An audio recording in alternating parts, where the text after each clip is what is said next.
How can you not love Mugello, huh? Interesting one. Interesting day of racing there today. And Mugello is amazing. And I got caught up in it all today.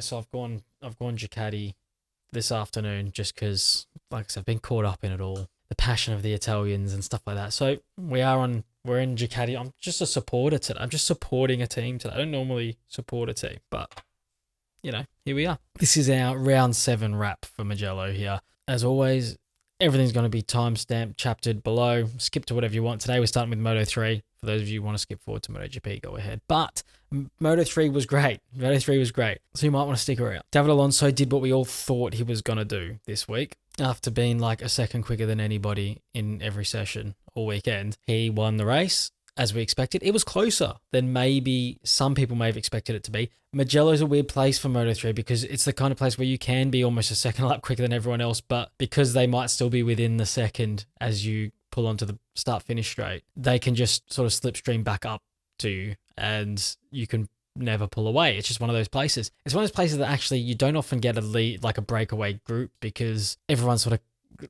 links onto the back of each other. It did end up with a lead group of, I think it was 4, right? Before we had the big crash where we had to get the red flag. Apparently everyone's okay, so that's great. So everyone was okay in that. So we did get a red flag and we got a restart. After the restart, we had a few more taglines. I mean, we took David Munoz with us, which I'm sure they were all extremely disappointed about in that front group, those boys. But we ended up with Yamanaka in there and stuff like that. So it was a bit more of a scrap. The first phase was very calm for Alonso and the boys in that lead group because they all sort of, I think, accepted that he was going to lead them round and they were happy and content to just follow in there, keep picking up that slipstream after every time they rounded the final corner and maybe try and scrap with him at the end and see if they can get anything out of it. The second phase of the race after the restart, it was a bit more chaotic than that. They were dipping at Alonso whenever they could, trying to unsettle him. And he managed to just do that thing that I felt like he could do today. And that was just to pull enough of a gap that they just couldn't quite get to him. And fair play to Colin Vire. He did a great job. It's one of those ones where you think, if he had another lap and he had a chance to scrap with him, could he have done something about it? Possibly. He was brilliant today. But David Alonso, of course, the standout man in the class. That leaves him. Well, he's put a huge gap. Oh, yeah, we didn't message Daniel Gardo there. So Daniel Gardo had a nightmare. He wasn't on the pace at all anyway. But off the restart, after the red flag, he really cannoned down into turn 1. And a bit of talk on commentary about how it maybe is a bit of double standards after some of the decisions in MotoGP from the day before and things like that. You got to understand that the Moto3 kids get, I think, held to a higher standard, harsher standard when it comes to these racing incidents. If they can lay blame, they will. Hodgie thought, in his first viewing of it, I noticed he said probably as a racing incident, he's just got in too hot and, he's accidentally clipped the front of one of them. But I think probably the right thing for these young guys, you've got to probably drum it into them that they can't be careering down into turn 1 like that. So it might probably be the right decision in the end. Got a double long lap penalty. And I think he recovered to pick up a point. We're getting 2 points into 14th, through 8 to 15th, picking up a point after he crashed. He was involved in that incident with Olgado at the start. So, but yeah, I mean, again, good results. Jacob Ralston, another top 10. Very happy with that. Ortola crashed on the last lap whilst in the podium positions and still came 6th, which is quite remarkable. So yeah, it was a really fun race, I thought. Obviously, someone got hurt. Hopefully not bad. Apparently not badly, but there was a bit of a scare there. But other than that, we all had fun. The rest of us anyway. Moto2, this surprised me a little bit. So we had a reduced race distance to 2/3 race distance because of the red flag in Moto3, and they obviously didn't want to move back the start time of MotoGP. Fair enough. Joe Roberts has won here after I said last week that I didn't think he had that kind of pace to be on the level of the really, really front-running guys. Well, he just made me look a bit silly, hasn't he, this week? So he's... So I know exactly what I'm talking about all the time. Joe Roberts, very good this week. I was wondering while he was running at the front, I was like, if he snatches this today, is it going to be one of those ones where it's like, well, if it was a full race distance, do you necessarily think he was going to beat the other guys? I actually kind of think he would have today. It was awesome. And it's hard to see where the challenge would have come from. The empty helmets guys, I think they always build into the... I feel like they would have got closer later on, but there's nothing in there to suggest to me that he would have actually dropped positions to him. Manny Gonzalez was really good as well. No reason that he would have gone anywhere either. So it would have been a scrap between those two. And then I think the MT helmets guys maybe would have got themselves involved, or at least closer to him later on in the race if it was full distance. But I still think, I wouldn't be able to take it away from him. I still think he probably would have won the race. But yeah, this was a dogfight all the way through. They just heard that it was a shortened race. So like, we're getting a sprint. We're getting a Saturday sprint here on the Sunday. And these boys just went for it. They went for it. It was awesome.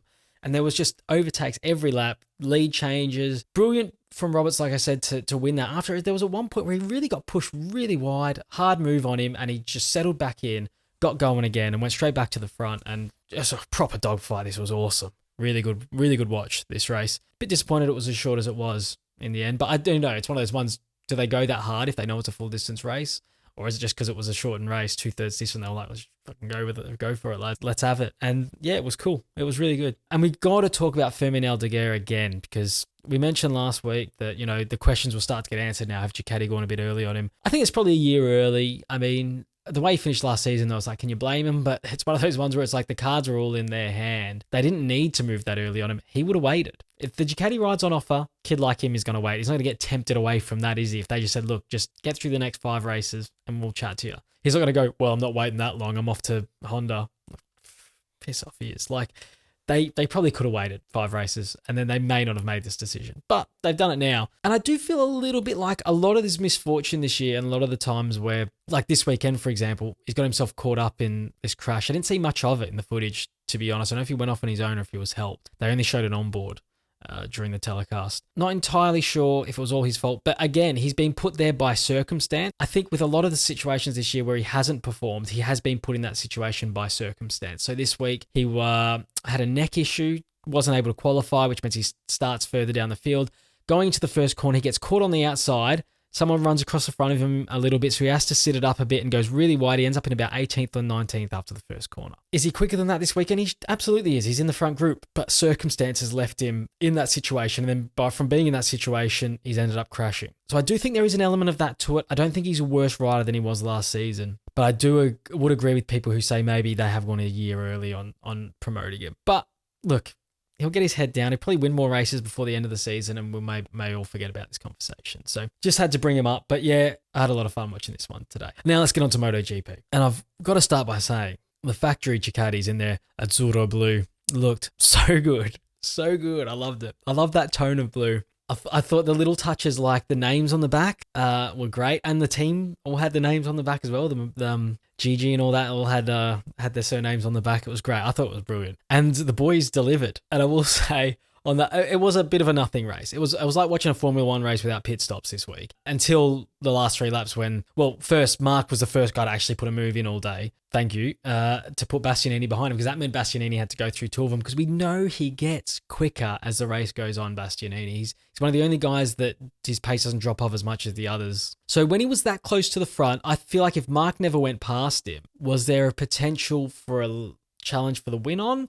Maybe not. Pecco was supreme today, but I will say I thought he was a clear second best on the day. I know he ended up second, but it was probably better than a last corner overtake if Marc hadn't gone past him in the first place and he had to work up to getting past Marc again, because his speed would have started to kick in just before that, where he could have been making up ground, but Marc was in front of him. He had to line up the move and he had to make a hard move on Marc, which was really good as well. Marc made a really hard move on him, which he played perfectly.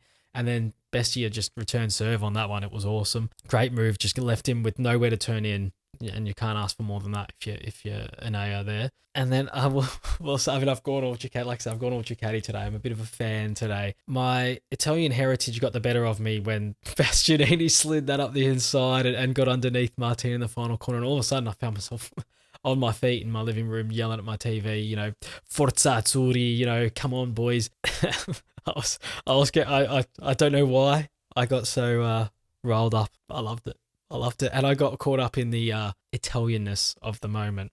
And the post-race celebrations, always one of the best, if not the best on the calendar, because they allow the fans on the circuit. I will say, there's so many races, I don't know which circuits decide you can have fans on the circuit afterwards. It probably has a lot to do with the history of fans being on the circuit in that place. Like, I don't know, like I've been to, I think most of the Grand Prix I've been to, the circuits you haven't been allowed on at the end of the race. And when I went to Aston, I didn't try and get on the circuit, so I can't remember if people were on there or not, but I don't think they were. I don't think anyone went on the circuit afterwards. Jerez, no one was allowed on. They got the high fences there. I'm pretty sure that has to do with the Douin Crivier race of 98, 97, where the fans ended up on the circuit before the race was over. I'm assuming after that point, they're like, that's it, lads, high fences, none of that anymore. Can't remember Catalonia. Let me know, because, I mean, I grew up going to Phillip Island, right? I went to Phillip Island, and I think we went on the circuit every year after the race, except for like 2 of them maybe. Oh no, there's people invading the track. You know, and I was going every year since I was 12 until I moved to the UK. I also don't remember at Silverstone. I think we did. Yeah, we did get on the circuit at Silverstone. So I don't know if it has something to do with how unruly it's been in the past with letting people on there. And so whether or not now you are or are not in certain places. But there's nothing beats the atmosphere of a race where you get fans on the circuit after the Grand Prix. I think it's the best thing you can do.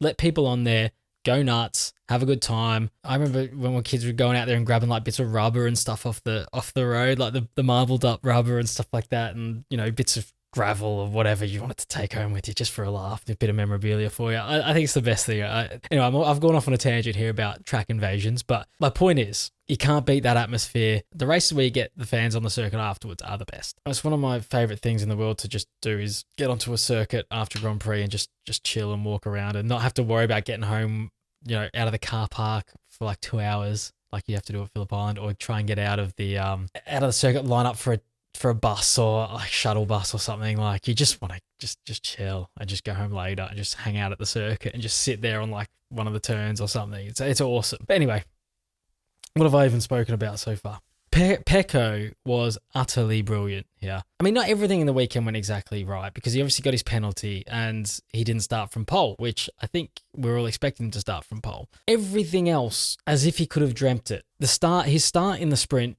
like he pulled a huge gap. Like by the time he got to turn 1, it was ridiculous. And I don't think he could have gone to bed visualizing his start in the Grand Prix any better than how it actually happened. It was centimeter perfect. Everywhere he put that bike was bang on, and no one had an answer for him. And once he got to the front into turn 2, that was it. They didn't see him again.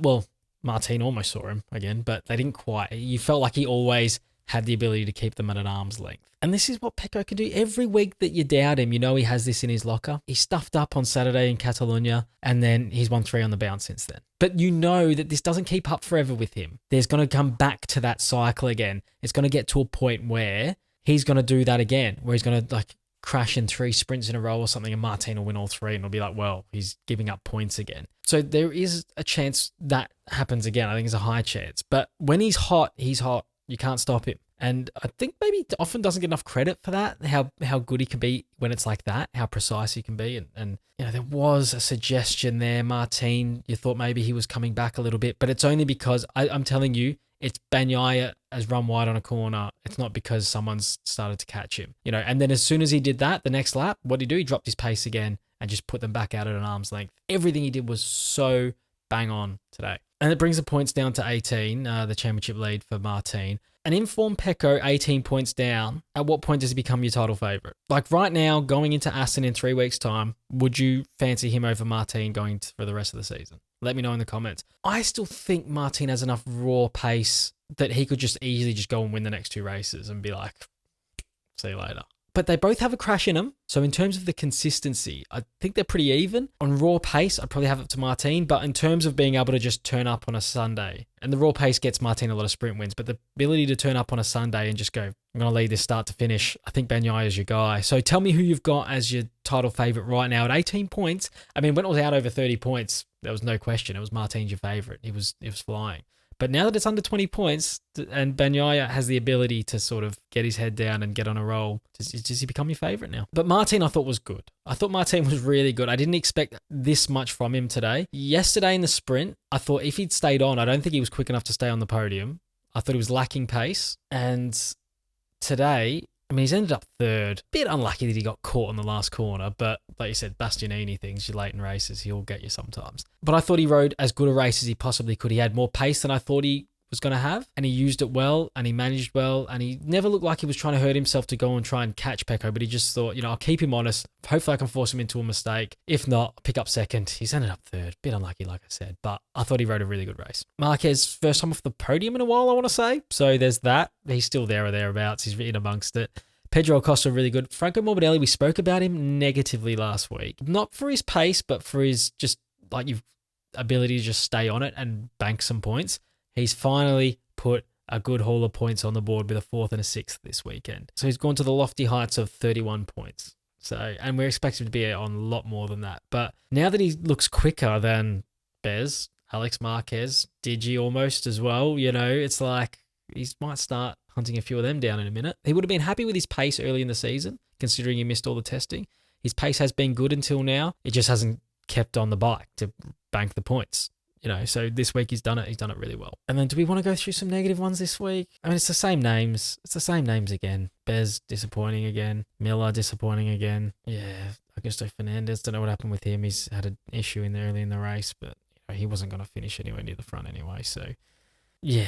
Okay, and then just in a bit of housekeeping, Pedro, you know, water's wet. Pedro signs for KTM Factory Team. Great. Okay. Now, in the All Japan Cup, which is one of our favourite things to do every week, we have a new winner. First time winner in this season, I think. Let me go back through my old notes. Yeah, I believe it's probably his first win in the All Japan Cup. Alex Rins came 15th on the day, on the road, which has him winning this week's round 7 of the All Japan Cup. Fabio was second by finishing 18th. Then Zarco and then Marini, Nakagami and Mir both failed to finish. No points for them. So where does that leave us in the All Japan Cup? Well, standout leader is still Fabio Quartararo with his second place this week. He's on 49 points. You got Rins has gone to second. Highest he's been, I believe. Gone to second with that win to 27 points. You got Zarco on 25. Mir on 24 points. Tight between them two. Taka Nakagami, that DNF's hurt him today. He's only on 21 points. Marini goes to 17 points. Bless him. And Stefan Bradl, who did not race this weekend, is on 3 points from his previous outings as a wild card. Oh, and what might be the coup of the season in the All Japan Cup? Word on the street is Aleix Espargaro has signed on with Honda to be a test rider, and I bet you they threw the house at him because they need this guy. They need this guy. And how good could he possibly do in the All Japan Cup next season, riding as a wild card? Hopefully the All Japan Cup's still a thing next season if they're both still shit. And if one of them gets good, then we have no All Japan Cup. So, do we want them to get good? Of course we do. We want them at the front anyway. And 3 weeks off now, I believe, till we get to Assen. Another great event, another historic one, another jewel on the crown of the MotoGP calendar. Yes, despite quite a boring race this weekend, I had a lot of fun watching it, all just for that last little 3 laps by Bastianini. Very good. Thank you for bringing joy to our Grand Prix. And if you love Mugello, I have a little video about that. I did one of my first videos I did, just about how great Mugello is, and it's a bit of history and information about the circuit. You can watch that one at the end here now.